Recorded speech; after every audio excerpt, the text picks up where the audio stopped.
इसलिए तुम्हारे पास पैसे नहीं आते। गौतम बुद्ध की कहानी। एक बार गौतम बुद्ध अपने शिष्यों के साथ एक गांव में गए। वहां के लोग उनके उपदेशों से बहुत प्रभावित थे। एक दिन गांव के एक धनी व्यापारी ने गौतम बुद्ध से पूछा, भगवान, मैं बहुत मेहनत करता हूँ, फिर भी मेरे पास पैसे टिकते नहीं हैं। ऐसा क्यों होता है? गौतम बुद्ध मुस्कुराए और बोले, मैं तुम्हें इसका उत्तर दूंगा, लेकिन पहले तुम्हें मेरे एक सवाल का जवाब देना होगा। अगर कोई व्यक्ति एक जलती हुई मशाल लेकर दूसरे व्यक्ति के घर जाए और उसे आग लगा दे तो क्या होगा? व्यापारी ने उत्तर दिया, भगवान, वह घर जल जाएगा। बुद्ध ने पूछा, और अगर वह व्यक्ति उस जलती हुई मशाल को अपने घर में भी रख दे तो क्या होगा? व्यापारी ने कहा, तो उसका अपना घर भी जल जाएगा। बुद्ध ने कहा, ठीक वैसे ही अगर तुम अपने धन को केवल अपने लिए रखते हो और दूसरों के साथ साझा नहीं करते तो वह धन तुम्हारे लिए समस्याएं पैदा करेगा। धन को सही तरीके से उपयोग करना सीखो। इसे दूसरों की भलाई में लगाओ। जो लोग दूसरों की मदद करते हैं उनके पास धन और सुख दोनों टिकते हैं। व्यापारी ने यह सुना और समझ गया कि पैसे को केवल संग्रहित करने के बजाय उसका सही उपयोग करना चाहिए। व्यापारी ने गौतम बुद्ध से विनम्रता से कहा, भगवान, मैं समझ गया कि धन का सही उपयोग कितना महत्वपूर्ण है, लेकिन मुझे बताइए, इसे दूसरों के साथ कैसे साझा करूं? गौतम बुद्ध ने कहा, धन को 3 भागों में बांटकर उपयोग करो। पहला भाग अपनी आवश्यकताओं के लिए रखो, दूसरा भाग भविष्य के लिए बचत करो और तीसरा भाग जरूरतमंदों की मदद करने के लिए उपयोग करो। जब तुम ऐसा करोगे तो तुम्हारे पास धन टिकेगा और तुम्हें मानसिक शांति भी मिलेगी। व्यापारी ने पूछा, भगवान, दूसरों की मदद से मुझे क्या लाभ होगा? बुद्ध मुस्कुराए और बोले, जब तुम दूसरों की मदद करते हो तो ब्रह्मांड तुम्हारे लिए सकारात्मक ऊर्जा भेजता है। यह ऊर्जा तुम्हारे जीवन में सुख, शांति और समृद्धि लाती है। यह ठीक वैसे ही है जैसे नदी का पानी बहता रहता है और इसी बहाव से वह हमेशा साफ और ताजा रहती है। अगर पानी रुक जाए तो वह सड़ने लगता है। धन का भी यही स्वभाव है। इसे बहने दो। व्यापारी ने बुद्ध की बातों को हृदय से स्वीकार किया और संकल्प लिया कि वह अपने धन का उपयोग केवल अपने लिए नहीं बल्कि दूसरों के लिए भी करेगा। वह अपने गांव के गरीबों की मदद करने लगा, अनाथ बच्चों के लिए विद्यालय बनवाया और वृद्ध लोगों के लिए आश्रय स्थल बनवाया। धीरे धीरे उसकी व्यापारिक सफलता भी बढ़ने लगी और उसके पास पहले से ज्यादा धन आने लगा। अब वह केवल धनवान नहीं बल्कि सुखी और संतुष्ट भी था। इस तरह गौतम बुद्ध की शिक्षा ने न केवल व्यापारी का जीवन बदल दिया बल्कि पूरे गांव के लोगों को भी एक नई दिशा दी। कुछ समय बाद व्यापारी ने गौतम बुद्ध के पास जाकर धन्यवाद दिया और कहा, भगवान, आपकी शिक्षाओं ने मेरी पूरी सोच बदल दी है। अब मैं समझता हूं कि असली खुशी दूसरों के साथ बांटने में है। लेकिन मैं चाहता हूं कि आप मुझे और गहराई से समझाएं कि जीवन में संतुलन कैसे बनाए रखें। गौतम बुद्ध ने एक छोटे से पेड़ की ओर इशारा करते हुए कहा, उस पेड़ को देखो। वह अपने फल सभी के लिए उपलब्ध कराता है, लेकिन अपनी जड़ों को मजबूत बनाए रखता है। ठीक उसी प्रकार तुम्हें भी अपनी जरूरतों का ध्यान रखते हुए दूसरों की मदद करनी चाहिए। संतुलन बनाए रखना महत्वपूर्ण है। अगर तुम सिर्फ दूसरों को देते रहोगे और अपने लिए कुछ नहीं बचाओगे तो तुम्हारी जड़ें कमजोर हो जाएंगी और तुम स्वयं टूट जाओगे। व्यापारी ने पूछा, भगवान, कभी कभी मैं बहुत प्रयास करता हूँ फिर भी चीजें मेरे नियंत्रण से बाहर हो जाती हैं। तब मैं क्या करूं? गौतम बुद्ध ने शांत स्वर में कहा, धैर्य और प्रयास का मेल ही सफलता की कुंजी है। जैसे किसान बीज बोने के बाद बारिश और समय का इंतजार करता है, वैसे ही जीवन में हर चीज का समय होता है। तुम सही काम करते रहो, लेकिन परिणाम के प्रति आसक्त मत हो। अपने कर्म पर ध्यान दो, क्योंकि परिणाम ईश्वर और प्रकृति के हाथ में है। व्यापारी ने बुद्ध से यह सीख ली कि उसे न केवल धन का सही उपयोग करना है, बल्कि अपने जीवन में धैर्य, संतुलन और परोपकार को भी बनाए रखना है। उसने अपने जीवन में इस दृष्टिकोण को अपनाया और उसका जीवन पहले से कहीं अधिक शांत और आनंदमय हो गया। गांव के अन्य लोग भी इस परिवर्तन को देखकर प्रेरित हुए और बुद्ध की शिक्षाओं को अपनाने लगे। धीरे धीरे पूरा गांव समृद्ध और खुशहाल बन गया। अंततः यह कहानी हमें सिखाती है कि एक, धन का सही उपयोग करना जीवन को अधिक अर्थपूर्ण बनाता है। 2, धैर्य और संतुलन जीवन की सफलता के स्तंभ हैं। 3, दूसरों की भलाई में ही सच्ची खुशी और समृद्धि छिपी है। गौतम बुद्ध की शिक्षाओं ने यह सिद्ध कर दिया कि धन से अधिक महत्वपूर्ण है इंसान का दृष्टिकोण और उसका जीवन जीने का तरीका। कुछ समय बाद व्यापारी ने गौतम बुद्ध के पास जाकर धन्यवाद दिया और कहा, भगवान, आपकी शिक्षाओं ने मेरी पूरी सोच बदल दी है। अब मैं समझता हूं कि असली खुशी दूसरों के साथ बांटने में है। लेकिन मैं चाहता हूं कि आप मुझे और गहराई से समझाएं कि जीवन में संतुलन कैसे बनाए रखें। गौतम बुद्ध ने एक छोटे से पेड़ की ओर इशारा करते हुए कहा, उस पेड़ को देखो। वह अपने फल सभी के लिए उपलब्ध कराता है, लेकिन अपनी जड़ों को मजबूत बनाए रखता है। ठीक उसी प्रकार तुम्हें भी अपनी जरूरतों का ध्यान रखते हुए दूसरों की मदद करनी चाहिए। संतुलन बनाए रखना महत्वपूर्ण है। अगर तुम सिर्फ दूसरों को देते रहोगे और अपने लिए कुछ नहीं बचाओगे, तो तुम्हारी जड़ें कमजोर हो जाएंगी और तुम स्वयं टूट जाओगे।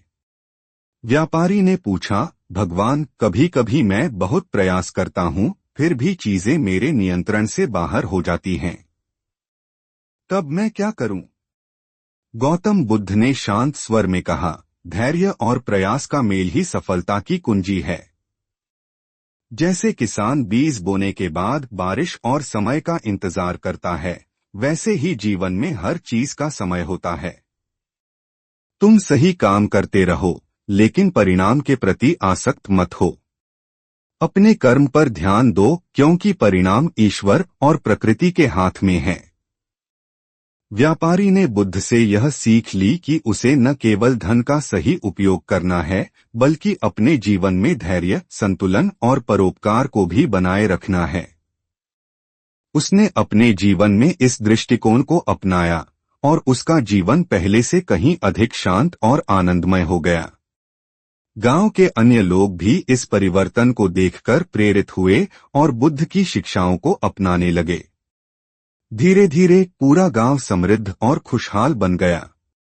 अंततः यह कहानी हमें सिखाती है कि एक, धन का सही उपयोग करना जीवन को अधिक अर्थपूर्ण बनाता है। 2, धैर्य और संतुलन जीवन की सफलता के स्तंभ हैं। 3, दूसरों की भलाई में ही सच्ची खुशी और समृद्धि छिपी है। गौतम बुद्ध की शिक्षाओं ने यह सिद्ध कर दिया कि धन से अधिक महत्वपूर्ण है इंसान का दृष्टिकोण और उसका जीवन जीने का तरीका। व्यापारी गौतम बुद्ध की शिक्षाओं को अपने जीवन में पूरी तरह से उतार चुका था। वह अब न केवल अपने गांव का सबसे समृद्ध व्यक्ति था, बल्कि सबसे सम्मानित और प्रिय व्यक्ति भी बन गया। उसका जीवन दूसरों की सेवा और समाज को बेहतर बनाने के लिए समर्पित था।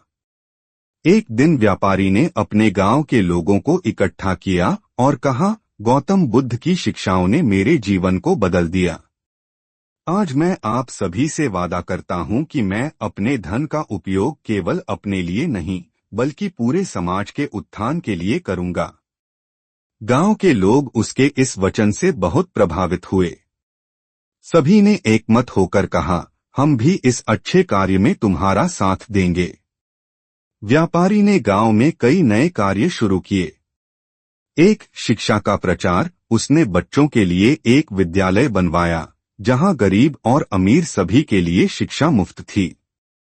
2, स्वास्थ्य सुविधाएं। उसने गांव में एक छोटा अस्पताल बनवाया ताकि सभी को उचित स्वास्थ्य सुविधाएं मिल सकें। जल प्रबंधन। उसने गांव में कुएं और तालाब खुदवाए ताकि पानी की समस्या खत्म हो सके। 4, गरीबों के लिए रोजगार। उसने गांव में कुटीर उद्योग स्थापित किए ताकि हर व्यक्ति को रोजगार मिल सके। गौतम बुद्ध की शिक्षाओं का प्रभाव केवल व्यापारी तक सीमित नहीं रहा। धीरे धीरे पूरे गांव में एकता और भाईचारे का माहौल बन गया। लोग अब अपने जीवन में परोपकार, धैर्य और संतुलन का महत्व समझने लगे थे।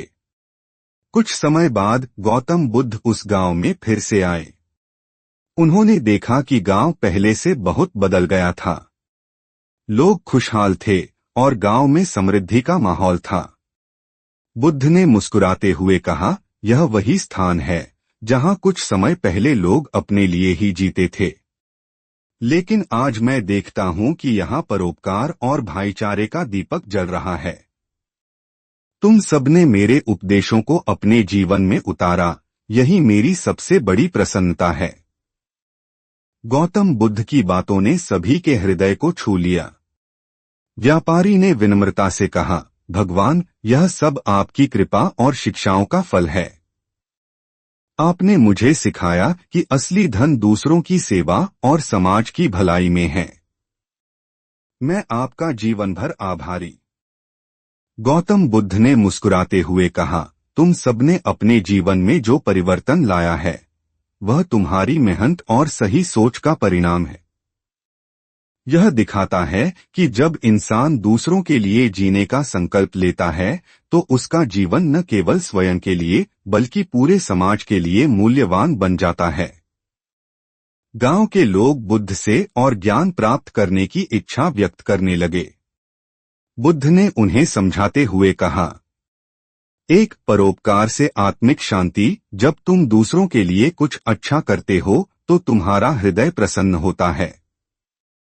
यह प्रसन्नता धन, संपत्ति या बाहरी वस्तुओं से नहीं मिल सकती, यह तुम्हारे कर्मों का फल है। 2, मूल्यवान समय का सही उपयोग। धन तो लौट सकता है लेकिन समय नहीं। अपने समय का सही उपयोग करो। ऐसा कुछ करो जो तुम्हारे और समाज के लिए लाभकारी हो। 3, सादा जीवन और उच्च विचार। अधिक संग्रह करने की लालसा छोड़कर सादगी अपनाओ। जीवन का उद्देश्य केवल भौतिक सुख नहीं है बल्कि आत्मिक संतोष है। गांव के सभी लोग बुद्ध की बातों को ध्यान से सुन रहे थे। उन्होंने बुद्ध से पूछा, भगवान, अगर जीवन में कोई कठिनाई आए तो उसे कैसे संभालें? बुद्ध ने जवाब दिया, कठिनाई जीवन का हिस्सा है लेकिन वह तुम्हें मजबूत बनाने के लिए आती है। उसे डर या हताशा से नहीं बल्कि धैर्य और साहस से संभालो। जैसे पानी में डूबी नाव का खेवैया तब तक हार नहीं मानता जब तक वह किनारे तक नहीं पहुंच जाता। इन शिक्षाओं ने गांव के हर व्यक्ति को गहराई से प्रभावित किया। लोगों ने यह ठान लिया कि वे न केवल अपने गांव को बल्कि आसपास के इलाकों को भी समृद्ध और खुशहाल बनाएंगे। धीरे धीरे यह गांव एक प्रेरणा बन गया। दूसरे गांवों के लोग भी वहां आकर गौतम बुद्ध की शिक्षाओं को अपनाने लगे। गौतम बुद्ध ने अंत में कहा, याद रखो, खुशी बांटने से बढ़ती है। परोपकार, दया और प्रेम ही जीवन की असली पूंजी हैं। धन आता और जाता है लेकिन तुम्हारे कर्म और दया हमेशा के लिए तुम्हारे साथ रहते हैं। इस तरह बुद्ध के उपदेशों ने न केवल उस गांव बल्कि आसपास के पूरे क्षेत्र को बदल दिया। व्यापारी और गांव के लोग अब आत्मिक शांति और सच्ची समृद्धि का अनुभव कर रहे थे। शिक्षा। 1, जीवन में परोपकार और सद्भावना को प्राथमिकता दो। 2, कठिनाइयों का सामना धैर्य और साहस से करो। 3, सच्ची खुशी दूसरों के जीवन को बेहतर बनाने से मिलती है। 4, धन और समय का सही उपयोग ही जीवन को अर्थपूर्ण बनाता है। गौतम बुद्ध के उपदेश हमें आज भी यह प्रेरणा देते हैं कि सच्चा सुख भौतिक वस्तुओं में नहीं, बल्कि सेवा, त्याग और प्रेम में है।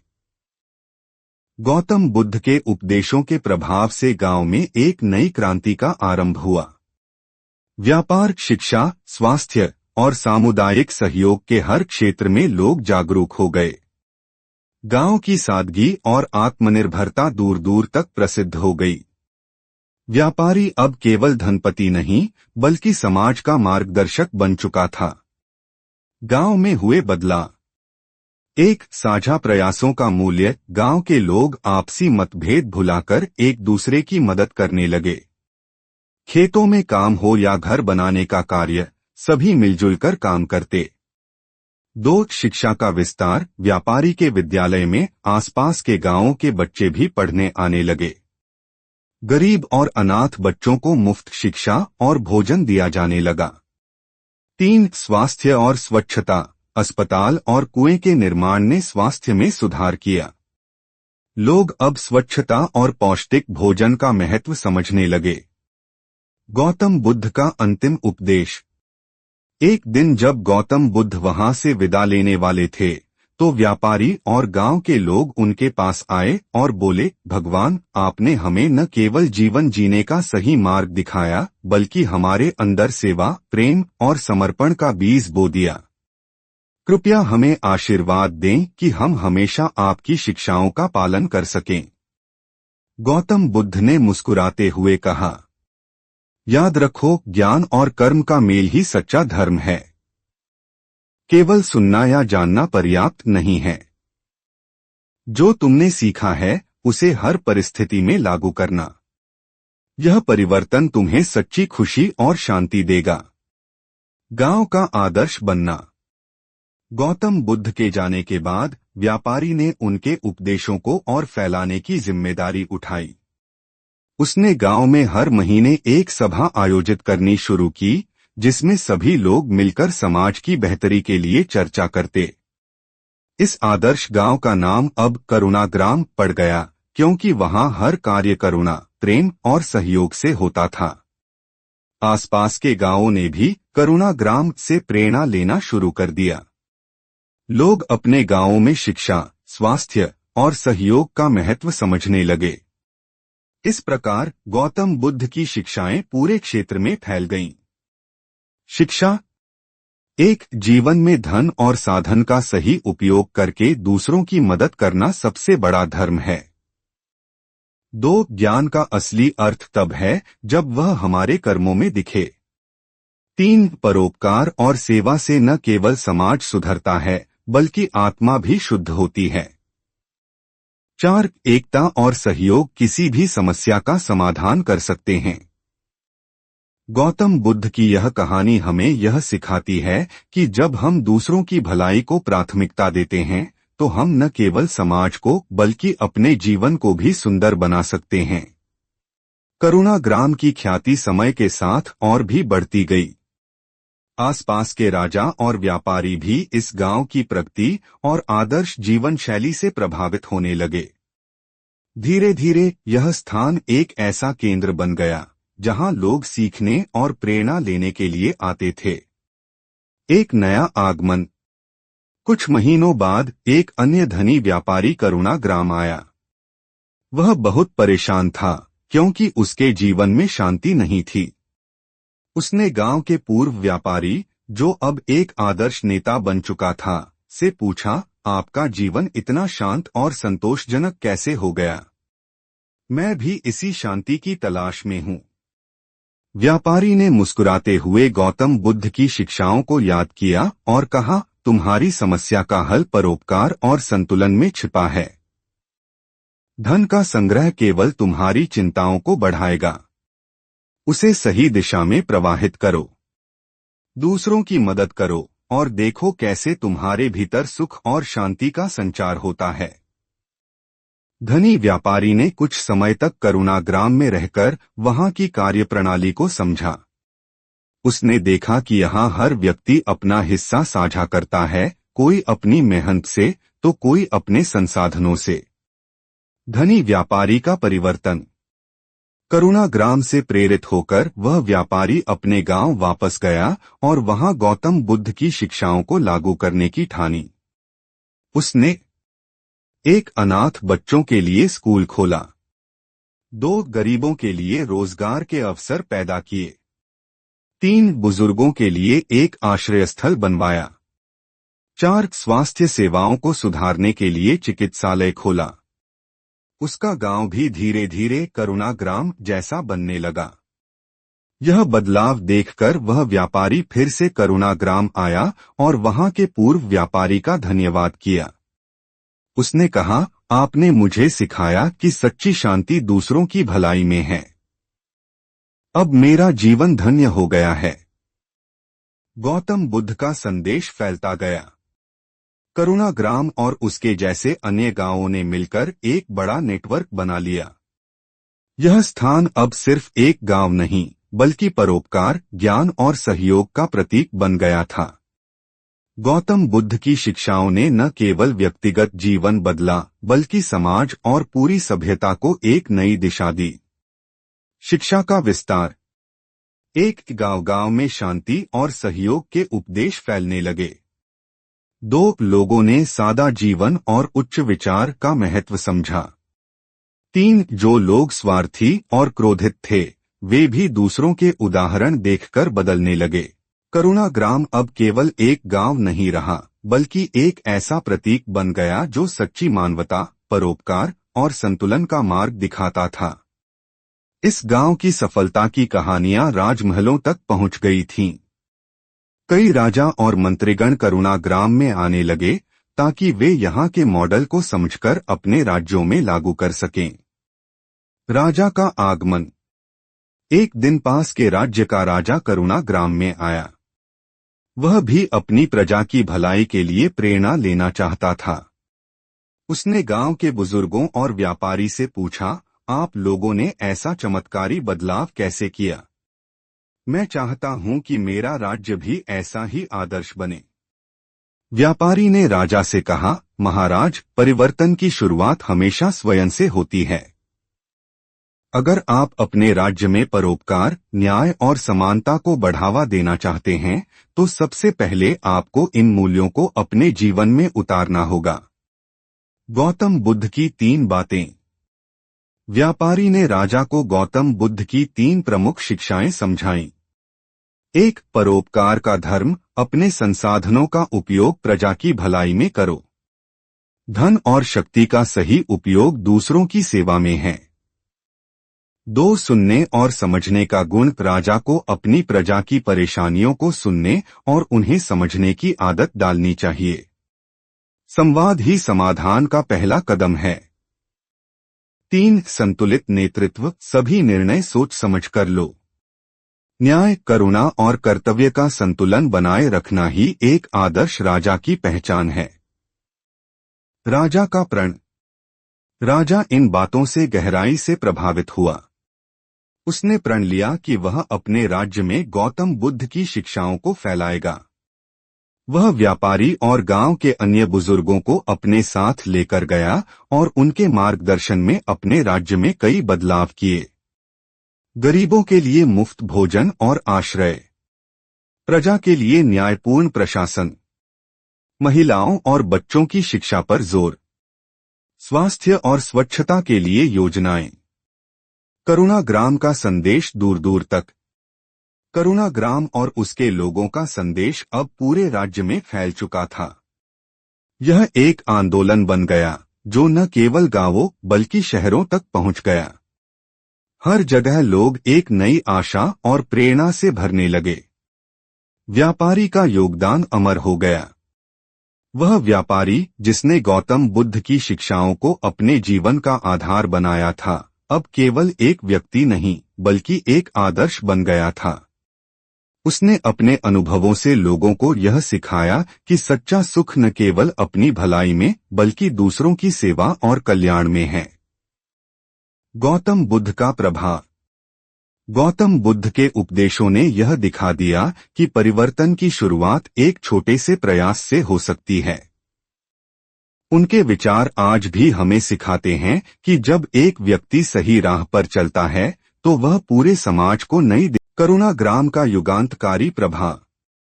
करुणाग्राम अब न केवल प्रेरणा का स्रोत था, बल्कि एक आध्यात्मिक और सामाजिक क्रांति का केंद्र बन चुका था। यहाँ के लोग हर दिन गौतम बुद्ध की शिक्षाओं का पालन करते हुए दूसरों को भी बदलने की कोशिश करते। आसपास के गांव और शहरों से लोग यहाँ आते और ज्ञान तथा परोपकार के इस आदर्श मॉडल को अपने स्थानों पर लागू करते। व्यापारी की अंतिम इच्छा। वर्षों बाद जब व्यापारी वृद्ध हो गया और उसका जीवन अंतिम पड़ाव पर था, तो उसने गांव के सभी लोगों को बुलाया। उसने कहा, मैंने अपने जीवन में एक ही चीज सीखी, स्वार्थ को त्याग कर परोपकार और करुणा का मार्ग अपनाओ। यही सच्ची दौलत है। मेरी इच्छा है कि आप सभी गौतम बुद्ध की शिक्षाओं को और दूर दूर तक फैलाएं, ताकि अधिक से अधिक लोग सुखी और संतोषी जीवन जी सकें। उसकी यह अंतिम इच्छा सुनकर सभी लोगों ने वादा किया कि वे करुणाग्राम के मूल्यों को सदा बनाए रखेंगे और उन्हें दुनिया में फैलाएंगे। करुणाग्राम का संदेश दूर देशों तक। व्यापारी के जाने के बाद गांव के लोग और अधिक समर्पण के साथ कार्य करने लगे। कुछ ने ज्ञान और परोपकार का संदेश फैलाने के लिए अन्य देशों का रुख किया। वे जहां भी गए, वहां गौतम बुद्ध की शिक्षाएं और करुणाग्राम की कहानियां लेकर गए। इन कहानियों ने लोगों को सिखाया, एक, धन का सही उपयोग दूसरों की भलाई में है। 2, संतुलित जीवन ही सच्चा सुख देता है। 3, समाज में एकता और सहयोग सबसे बड़ी ताकत है। एक नई सभ्यता का निर्माण। करुणाग्राम से प्रेरित होकर अन्य स्थानों ने भी इसी तरह के आदर्श गांवों का निर्माण शुरू किया। कुछ ही वर्षों में यह आंदोलन इतना व्यापक हो गया कि यह एक नई सभ्यता का रूप ले बैठा। इस सभ्यता के मूल सिद्धांत थे, एक, परोपकार, हर व्यक्ति को अपनी संपत्ति और संसाधन का कुछ हिस्सा दूसरों की भलाई के लिए देना। 2, समानता, जाति, धर्म और वर्ग के भेदभाव को समाप्त करना। 3, शिक्षा और स्वास्थ्य, सभी के लिए शिक्षा और स्वास्थ्य सेवाओं की उपलब्धता सुनिश्चित करना। 4, पर्यावरण संरक्षण, प्रकृति का सम्मान करते हुए संसाधनों का सतत उपयोग करना। गौतम बुद्ध की शिक्षा का अमर संदेश। इस पूरे आंदोलन ने यह सिद्ध कर दिया कि एक छोटी सी सोच और बदलाव भी दुनिया में बड़ी क्रांति ला सकता है। गौतम बुद्ध की शिक्षाएं, जो करुणाग्राम से शुरू होकर पूरी दुनिया में फैलीं, आज भी लोगों को सही दिशा में चलने की प्रेरणा देती हैं। गौतम बुद्ध की शिक्षाएं सैकड़ों वर्षों से मानवता को सही मार्ग दिखा रही हैं। उनकी सीख न केवल व्यक्तिगत जीवन को बेहतर बनाने में सहायक है, बल्कि समाज को भी एकजुटता, शांति और प्रगति की राह पर ले जाती है। करुणाग्राम और उससे प्रेरित आंदोलन इस बात का सजीव उदाहरण था कि बुद्ध की शिक्षाएं कैसे जीवन को बदल सकती हैं। अब बुद्ध की कुछ प्रमुख शिक्षाओं को और विस्तार से समझते हैं, जो आज भी उतनी ही प्रासंगिक हैं। 1, दुख और उसके कारण को समझना। 4, आर्य सत्य। बुद्ध ने बताया कि जीवन में दुख का मूल कारण है तृष्णा, इच्छा, अनावश्यक इच्छाओं और लोभ के कारण मनुष्य दुखी रहता है। अज्ञान, सच्चाई को न समझना और अनावश्यक मोह में फंसे रहना। उपाय, इच्छाओं और लोभ को नियंत्रित करके तथा मध्यम मार्ग का पालन करके दुख से मुक्ति पाई जा सकती है। 2, अष्टांगिक मार्ग, सही जीवन जीने का मार्ग। बुद्ध ने दुखों से छुटकारा पाने के लिए अष्टांगिक मार्ग का सुझाव दिया। 1, सम्यक दृष्टि, सच्चाई को देखने और समझने की क्षमता। 2, सम्यक संकल्प, सही इरादे और नैतिकता के साथ जीवन जीना। 3, सम्यक वाणी, किसी को ठेस पहुंचाए बिना सही और सच्ची बात करना। 4, सम्यक कर्म, सही कर्म करना और दूसरों का भला सोचना। 5, सम्यक आजीविका, ईमानदारी और नैतिकता के साथ जीविका कमाना। 6, सम्यक प्रयास, बुरी आदतों को छोड़ना और अच्छे गुणों को अपनाना। 7 सम्यक स्मृति, वर्तमान क्षण में जीना और जीवन के अनुभवों को जागरूकता से समझना। 8 सम्यक ध्यान, मन को शांत और केंद्रित रखना। 3 मध्यम मार्ग, संतुलन का महत्व। गौतम बुद्ध ने अत्यधिक भोग और कठोर तपस्या दोनों को अनुचित बताया। उन्होंने कहा कि जीवन में संतुलन बनाना चाहिए। अति किसी भी दिशा में हो वह नुकसानदायक होती है। 4 अनित्य, सब कुछ अस्थायी है। बुद्ध ने सिखाया कि संसार में हर चीज अस्थायी है, चाहे वह खुशी हो या दुख। किसी चीज से अधिक जुड़ाव रखना ही कष्ट का कारण है। हमें यह समझना चाहिए कि परिवर्तन जीवन का हिस्सा है। 5 करुणा और मैत्री, समानुभूति और मित्रता। गौतम बुद्ध ने कहा कि मनुष्य को अपने दिल में करुणा और मैत्री का भाव रखना चाहिए। यह केवल दूसरों की भलाई के लिए नहीं, बल्कि खुद को भी शांतिपूर्ण बनाने का सबसे सरल उपाय है। 6 ध्यान और जागरूकता, आत्मनिरीक्षण का महत्व। बुद्ध ने ध्यान को आत्मा को शुद्ध करने का माध्यम बताया। ध्यान के जरिए मन शांत होता है, विचार स्पष्ट होते हैं, जीवन में सही निर्णय लेने की शक्ति बढ़ती है। 7 सच्चा सुख, दूसरों के साथ साझा करना। बुद्ध ने कहा कि सच्चा सुख केवल दूसरों की भलाई में है। जब हम किसी की मदद करते हैं या समाज के लिए कुछ अच्छा करते हैं तो वह खुशी अनंत होती है।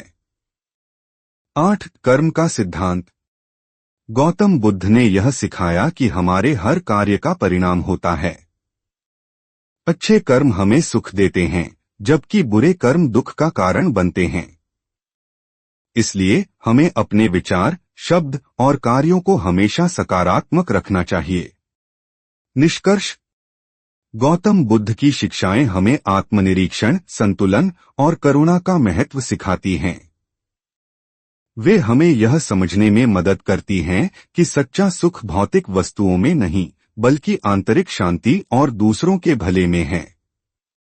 आज भी अगर हम उनके अष्टांगिक मार्ग, करुणा और ध्यान को अपने जीवन में उतारें तो न केवल हमारा जीवन बेहतर होगा, बल्कि समाज भी शांतिपूर्ण और समृद्ध बनेगा। गौतम बुद्ध की यह सीख सदा के लिए अमर है। अपना दीपक स्वयं बनो, सत्य को खोजो और उस पर चलो।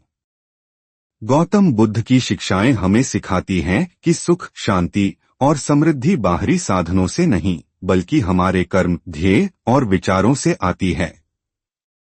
पैसा सिर्फ एक माध्यम है, लेकिन अगर हम अपने जीवन में करुणा, परिश्रम और साधारण जीवन जीने की आदत अपनाएं तो सच्ची संतोष और स्थायी सुख हमारे पास रहेगा। याद रखो, क्योंकि पैसा तुम्हारे पास नहीं रुकता, क्योंकि तृष्णा और लालसा का अंत नहीं होता। जब तुम परिश्रम, सेवा और संतुलन को अपनाओगे, तभी सच्चा धन और शांति तुम्हारे पास हमेशा टिकेगी।